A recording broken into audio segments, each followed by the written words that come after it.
जी हाँ मेरे प्यारे विद्यार्थियों, आज हम एक देखते हैं अनुच्छेद लेखन, पैराग्राफ राइटिंग।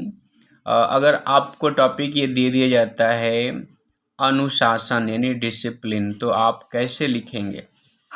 देखिए, सबसे पहले इधर दिया हुआ है अनुशासन यानी अर्थ। अनुशासन का मतलब क्या होता है ये आपको लिखना है। और फिर अनुशासन के लाभ क्या हैं, फिर प्रकृति भी अनुशासन के नियमों के आबद्ध, जीवन में अनुशासन का महत्व। देखिए, प्रकृति भी अनुशासन में रहती है। अगर हम प्रकृति के साथ अगर कहीं पर भी इनडिसिप्लिन हो जाते हैं ना, अनुशासन से हट जाते हैं, तो प्रकृति हमें उसका दंड देती है। प्रकृति के सारे काम, सारे सब चीज़ें एकदम नियमतः चलते हैं, तो हमें भी उसके ही अनुसार चलना चाहिए। और देखिए, हमारे जीवन में अनुशासन का महत्व क्या होता है, अनुशासन कितने प्रकार के होते हैं। एक बार मैं ये पूरा पढ़ देता हूँ, आप ध्यान से सुन लीजिए, समझ लीजिए, और कुछ बातें जो बच जाएंगी मैं फिर आपको बताता हूँ। देखिए, अनुशासन शब्द की रचना शासन शब्द में अनु उपसर्ग लगाने से हुई है।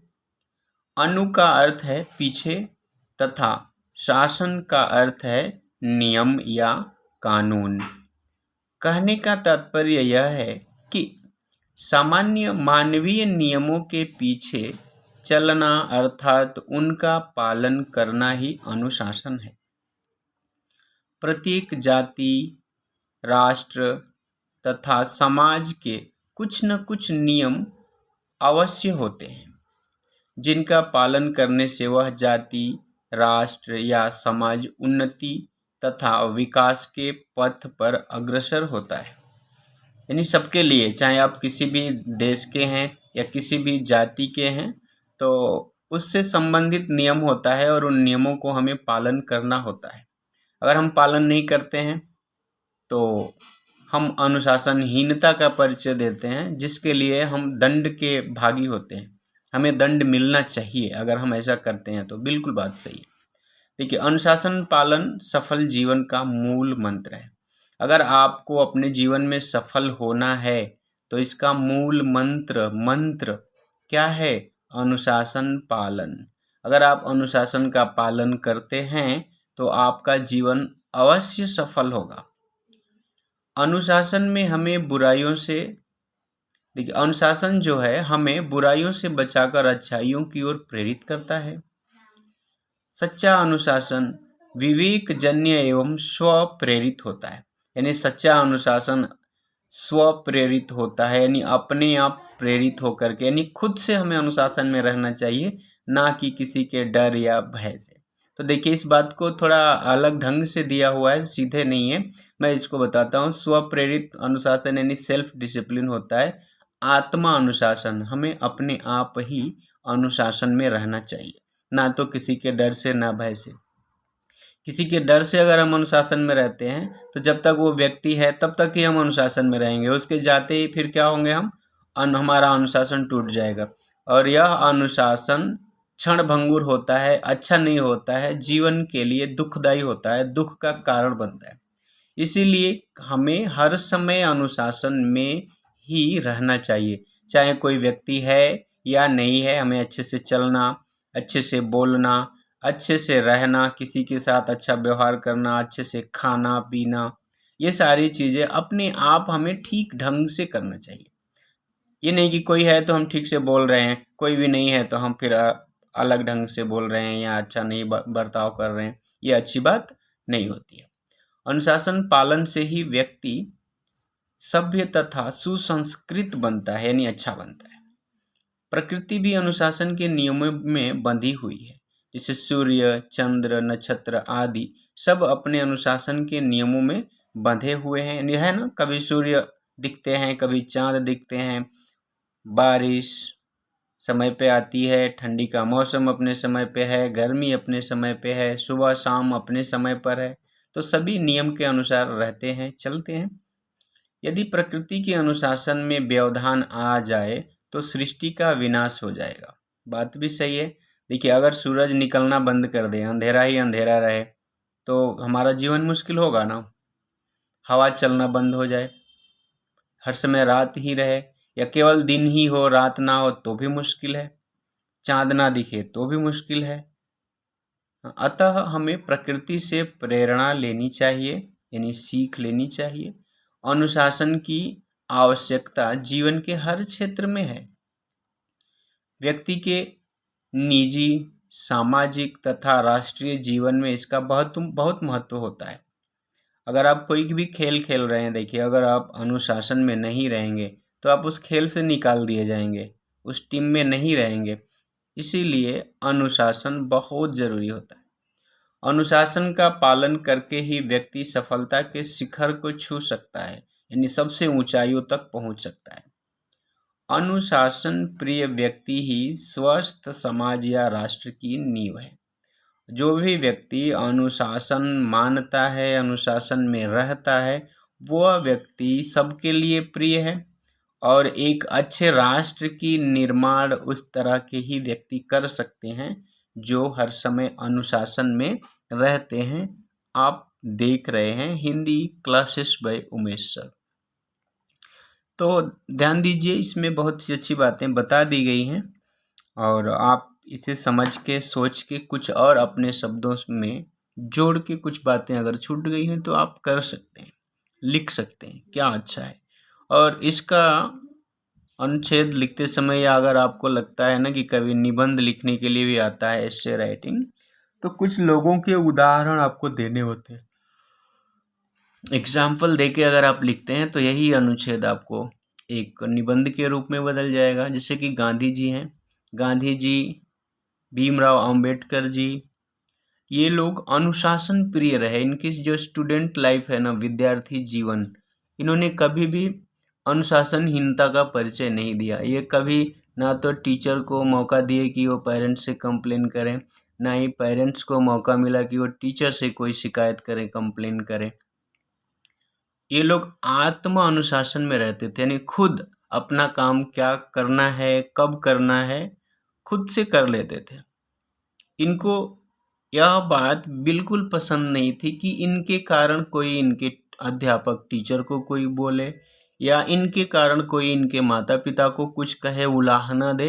इन लोगों को ये बातें बिल्कुल पसंद नहीं थी और इसीलिए ये हमारे मानव समाज के लिए आज उदाहरण के तौर पर बार बार इनका नाम लिया जाता है, पूजा जाता है और इनके आदर्शों पर लोग चलते हैं।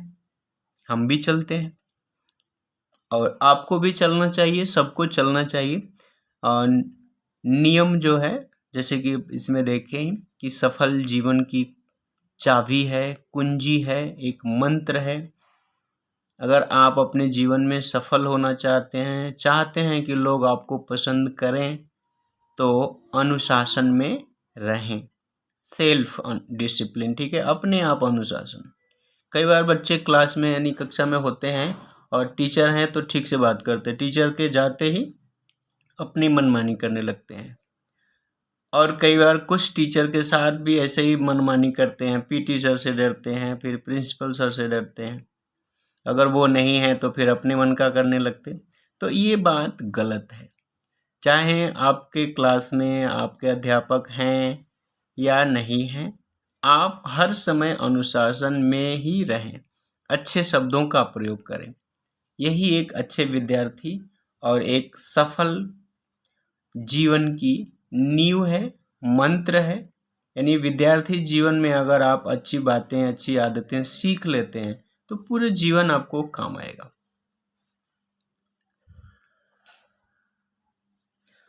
फिर एक अभी देखिए, ये दूसरा है समय का सदुपयोग। अब देखिए, जिस व्यक्ति को, जो विद्यार्थी अनुशासन में रहता है ना, उसको बताना नहीं पड़ेगा कि समय का सदुपयोग करना चाहिए, क्योंकि वो पहले से ही शुरू कर लिया है। और जो समय का सदुपयोग करता है, यानी जो लोग समय का सही यूज करते हैं, सही काम में प्रयोग करते हैं, उन्हें कभी पछताना नहीं होता है। और ध्यान रखिए, जो आज समय है ना, वो फिर कल नहीं आएगा। बीता हुआ समय कभी नहीं आता है। इसीलिए जो भी काम जिस समय करना है, आप उसी समय कर लें। काम को कल पर न टालें, समय का सदुपयोग करें, वरना बाद में हमको पछताना पड़ जाता है। क्योंकि कई बार देखिए, जैसे मान लीजिए आपको आज कुछ होमवर्क दिया गया, आज कुछ काम दिया गया, आपने आज नहीं किया, सोचे कि कल करेंगे, और फिर कल भी आपको होमवर्क मिलेगा, कुछ गृह कार्य मिलेगा, आपने कल भी नहीं किया, फिर परसों भी नहीं किए। तो ऐसे ही देखिए, एक दिन आपने जो काम करना था छोड़ दिया, दूसरे दिन भी नहीं किए, तो आपको क्या हो गया, डबल वर्क हो गया, दोगुना काम हो गया ना। तो अब क्या होगा, अगर आप पहले दिन का नहीं किए, दूसरे दिन भी नहीं किए, तीसरे दिन भी नहीं किए, तो आप मानसिक रूप से दबाव में आ जाते हैं। कई बार लगता है अरे इतना काम करना है, कैसे करेंगे। तो अब फिर आप उसको वहाँ से भी ना कट मारने के बहाने आप ढूंढने लगते हैं, क्योंकि लगता है कि अब ये 3 दिन का काम करना पड़ेगा, बहुत मेहनत लगेगी। तो अब वहाँ से भी आप बचने का उपाय ढूंढने लगते हैं, और आप मानसिक रूप से परेशान होने लगते हैं, दबाव में रहने लगते हैं। तो ऐसा हमें नहीं करना चाहिए। जो काम जब करना है उसी समय कर लेना चाहिए, क्योंकि ऐसा करने से क्या है, एक तो हमारी आदत अच्छी होती है, समय का सदुपयोग होता है, और हम मानसिक रूप से कभी भी परेशान नहीं रहते हैं, दबाव में नहीं रहते हैं। तो हमें ऐसा ही करना चाहिए।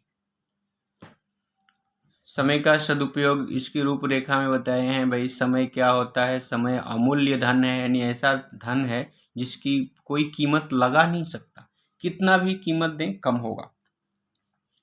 फिर समय की कद्र करने से ही सफलता मिलती है, यानी समय का जब हम रिस्पेक्ट करते हैं, समय का सदुपयोग करते हैं, तो जरूर सफल होते हैं। फिर समय की पालक प्रकृति, यानी प्रकृति भी समय का पालन करती है। अभी हम बताए ना, निवय, जिसे मान लीजिए समय, प्रकृति जो है अनुशासन में रहती है और समय पर, यानी देखिए कब सूर्योदय होना है, कब सूर्यास्त होना है, दिन रात, ये सारी चीजें क्या है, समय समय पर होते हैं। अगर ये समय बदल दें, यानी सूर्योदय होना, फिर सूर्यास्त होना, इनके अपने अपने कार्यों में जब इनका समय बदल जाए, तो फिर बहुत सारी मुश्किलें हो जाएंगी। जैसे आप और देखिए, मौसम बदलने का, जाड़ा, गर्मी, बरसात, अगर बरसात अपने समय पर न आए तो देखिए कितनी परेशानी होती है, सूखा हो जाता है, जल के बिना बहुत से जीव जंतु मरने लगते हैं।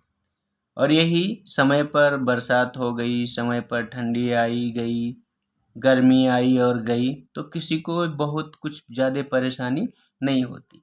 लेकिन यही इनके आने और जाने में थोड़ा भी इधर उधर हो गया तो हम परेशान हो जाते हैं, कहने लगते हैं अरे इतना दिन, मतलब अभी तक बारिश नहीं हुई, देखो खेती सूख रही है, पौधे सूख रहे हैं, आदि परेशानियां आने लगती हैं, और हम लोग ना बात भी करने लगते हैं, ये हो रहा है, वो हो रहा है, ऐसा हो रहा है।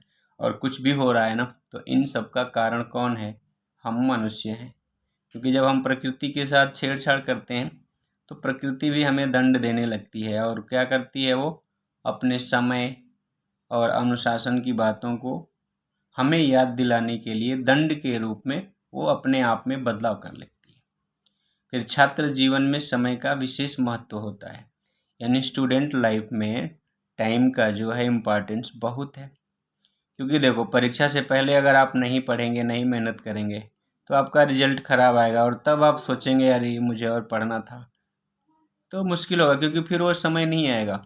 और जब आप स्टूडेंट लाइफ में ये सारी अच्छी आदतें डाल लेंगे, आप में हो जाएंगी, तो आपको कभी पछताना नहीं पड़ेगा, सारे काम आसानी से हो जाएंगे, और आप एक सफल इंसान बनेंगे।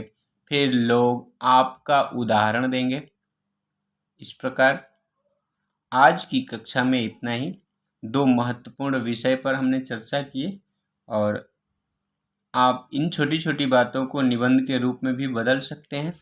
चलिए ठीक है, आज आप देख रहे हैं Hindi classes bye Umesh sir. बहुत सी वीडियो हमारे इस चैनल पर है, सीबीएसई बोर्ड, आईसीएसई बोर्ड या स्टेट बोर्ड। देखिए, उसका फ़ायदा उठाइए, और अपने मित्रों के साथ भी शेयर कर लीजिए, ताकि उनका भी कुछ भला हो। धन्यवाद। जय हिंद, जय हिंदी।